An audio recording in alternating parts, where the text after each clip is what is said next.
हरि ओम. गुरुवर्य योगदास श्री जय गणेश जोशी यांना नमस्कार.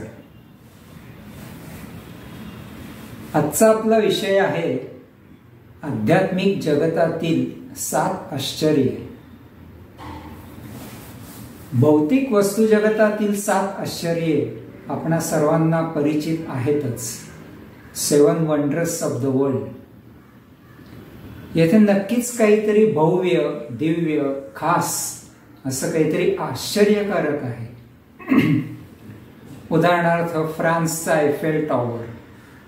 उंची 1000 फूट आहे. जवळजवळ 16,000 टन त्याच्यात लोखंड वापरलंय आणि 125 वर्षापूर्वी हे कसं काय म्हणजे वरती एवढं चढवलं. एक इंजिनिअरिंग, स्ट्रक्चरल, एक डिझाईनचं नक्कीच आश्चर्य आहे. पांढरा स्वच्छ संगमरवरी ताजमहल. महाकाय खळखळून वाहणारा नायगराचा धबधबा. जवळजवळ 20,000 किलोमीटर लांब असलेली ही चायना वॉल. इजिप्तची ती भव्य पिरॅमिड.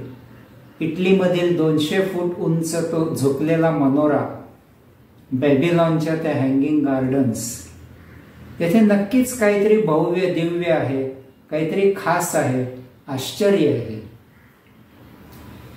तशीच आध्यात्मिक जगतात सुद्धा काही आश्चर्य आहेत आणि ती थोड्या मोठ्यांनी व्यक्त केलेली आहेत. म्हणजे उदाहरणार्थ कठोपनिषदात प्रत्यक्ष यमराजांनी काही आश्चर्य व्यक्त केली आहेत. भगवान आद्य शंकराचार्यांनी भजगोविंदम मध्ये काही आहेत. अष्टावक्र गीतेत अष्टावक्र मुनींनी काही आश्चर्य व्यक्त केली आहेत. धर्मराज युधिष्ठिर, योगेश्वर श्रीकृष्ण, संतश्रेष्ठ तुकाराम बुवा, समर्थ रामदास यांनी त्यांच्या लेखनामधनं काही आश्चर्य व्यक्त केली आहेत. यातली 7 महत्वाची आश्चर्य जी मी अभ्यासलेली आहेत, आज ती आपण या व्हिडिओमध्ये बघणार आहोत.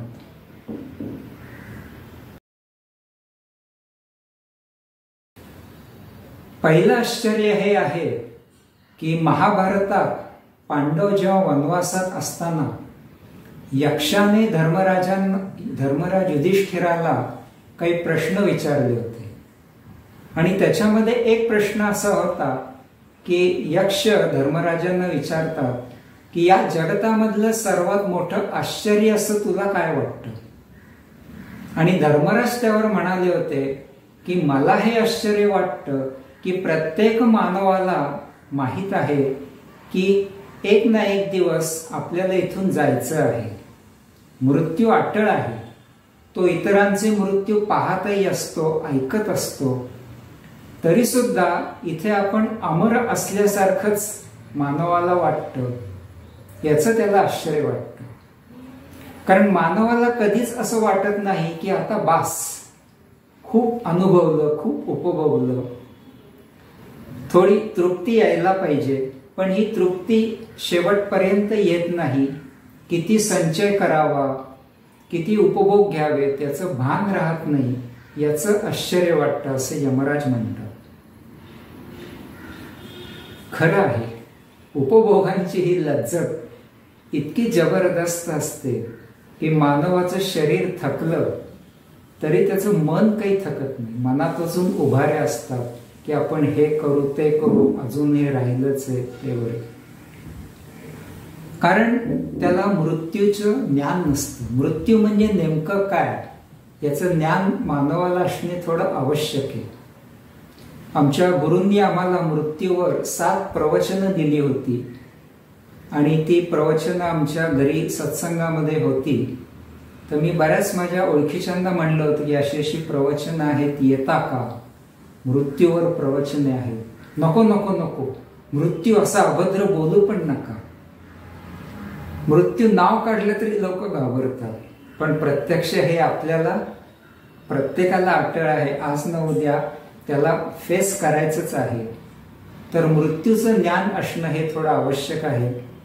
कारण मृत्यूच्या वेळेला आपण घाबरून मूर्छेत गेलो, मृत्यू मूर्छेत झाला तर आपला पुढचा जन्म पण मूर्छेत होतो. म्हणून मृत्यूच्या वेळेला सजग राहणं, मृत्यूची अनुभूती घेणं हे खूप महत्वाचं असतं. तर आपण मृत्युंजय होऊ शकतो. आणि मृत्यू याच्यावर आपला एक व्हिडिओ पण आज न उद्या पुढे मागे येईल. तर हे एक पहिलं आश्चर्य धर्मराजाला वाटलं की मानवाला असं वाटतं की मी इथे अमरच आहे. त्याला कधी तृप्ती बास असं कधी म्हणत नाही तो.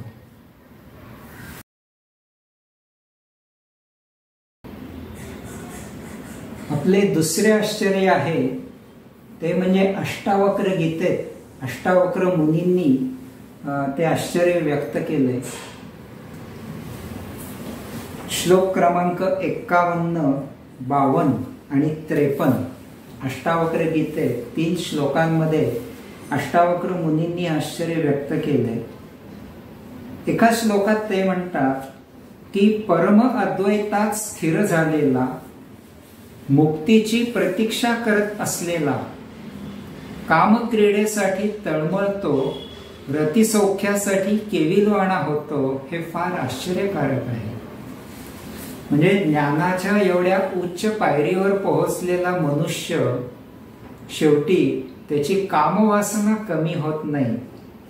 याचं अष्टावक्र मुनींना आश्चर्य वाटतं की एवढं ज्ञानप्राप्ती करूनही हा शेवटी त्याची कामवासना कशी कमी होत नाही.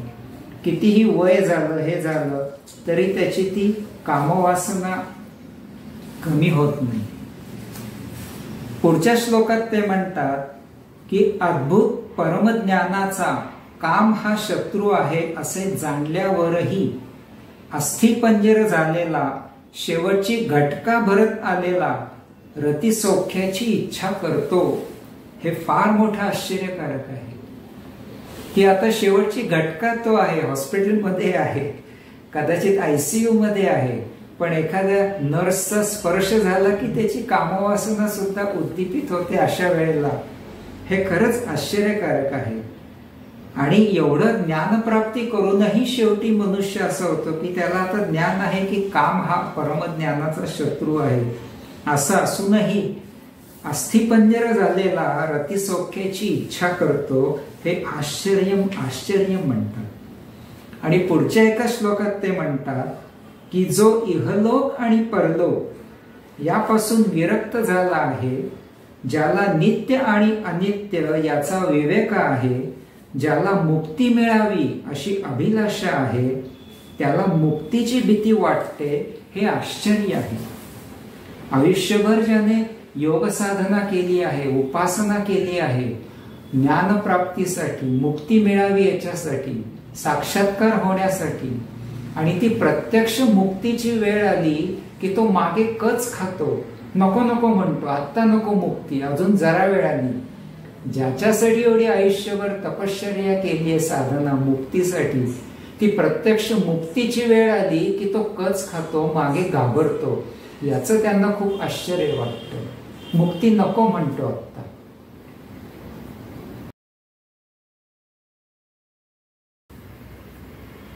आपले तिसरे आश्चर्य आहे ते म्हणजे माता कुंती आणि भगवान श्रीकृष्ण. एकदा भगवान श्रीकृष्णांनी माता कुंतीला विचारले की माते, मी तुझ्यावर प्रसन्न झालो आहे, तुला काय पाहिजे ते माग. माता कुंती म्हणाली की भगवान, मला सतत दुःख द्या. श्रीकृष्णांना आश्चर्य वाटलं की काय माते तू हे काय मागतेस. ती म्हणली, हो, मला सतत दुःख द्या, म्हणजे मला सतत तुझी आठवण राहील. आश्चर्य आहे.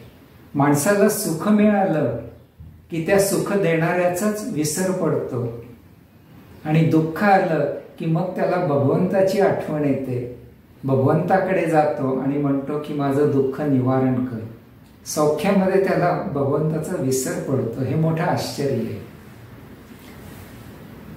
बऱ्याच वेळेला आम्ही सुद्धा आमच्या इथे लहान मुलं ट्युशनला येतात, ते पाहतो की परीक्षा असेल तर ते अगदी आई वडिलांना नमस्कार करून जातील, देवळात नमस्कार करून जातील. पण ते सिनेमाला जायचं असेल तर कोणी नमस्कार करून जाणार नाही देवळात. तसं आहे हे, सुखाल्या मनुष्य विसरतो, त्या उपभोगांमध्ये इतका तद्रूप होऊन जातो की त्या सुख देणाऱ्याचाच विसर पडतो आणि भगवंताचे विस्मरण हे खूप मोठे पाप आहे. आणि म्हणून तुकाराम महाराजांनी सुद्धा त्यांच्या एका अभंगात म्हणले की हेची दान देगा देवा, तुझा विसर न व्हावा, न लगे मज मुक्ती धन संपदा, संत संग देई सदा. तुझा विसर कधी होऊन देऊ नको.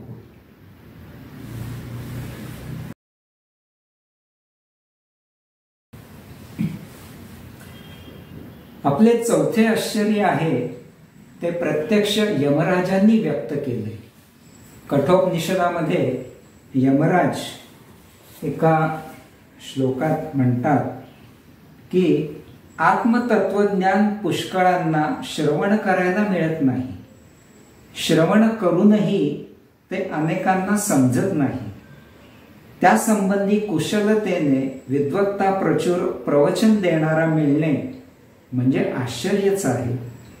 आणि असे आत्मतत्वज्ञान ग्रहण करणारा, जाणणारा मिळणे हे सुद्धा आश्चर्यच आहे.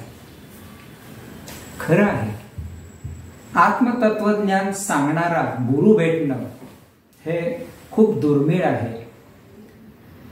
आणि गुरु मुख्य दार्शनिक असणे, त्याला प्रत्यक्ष अनुभूती आहे, साक्षात्कारी आहे, अशा गुरूंकडनं आत्मतत्वज्ञान ऐकायला मिळणं ही आपली खूप मोठी भाग्याची असते. आणि म्हणून यमराज म्हणतात की असा दार्शनिक, स्वानुभूती असलेला, आत्मतत्वज्ञान सांगणारा गुरु मिळणं हे खूप दुर्मिळ आहे. आणि त्याचप्रमाणे असे आत्मतत्वज्ञान उत्सुकतेने अगदी मनापासून ऐकणारा शिष्य मिळणे हे सुद्धा खूप दुरापास्त आहे. कारण बऱ्याच जणांना असं वरवर पाहिजे असतं, फास्ट काहीतरी, सखोल जाऊन ज्ञान नको असतं. तर असा हा आत्मतत्वज्ञान सांगणारा गुरु आणि त्याच तळमळीने आत्मतत्वज्ञान शिकणारा शिष्य भेटणे हे सुद्धा खूप दुर्मिळ आहे. अशी ही गुरु शिष्यांची जोडी असणं हे खूप दुर्मिळ आहे. आपल्याकडे पूर्वी असे झाले, श्री रामकृष्ण परमहंस स्वामी विवेकानंद, जनार्दन स्वामी एकनाथ महाराज, निवृत्तीनाथ ज्ञानेश्वर माऊली, समर्थ रामदास कल्याण स्वामी, अरे अशी ही गुरु शिष्यांची जोडी ही असणं ही खूप दुर्मिळ आहे. आणि ही खूप आश्चर्यकारक गोष्ट आहे. अशा प्रकारे आपण आज 4 आश्चर्य पाहिली. बाकीचे आश्चर्य पुढच्या व्हिडिओमध्ये पाहू, भाग 2 मध्ये. हरिओम.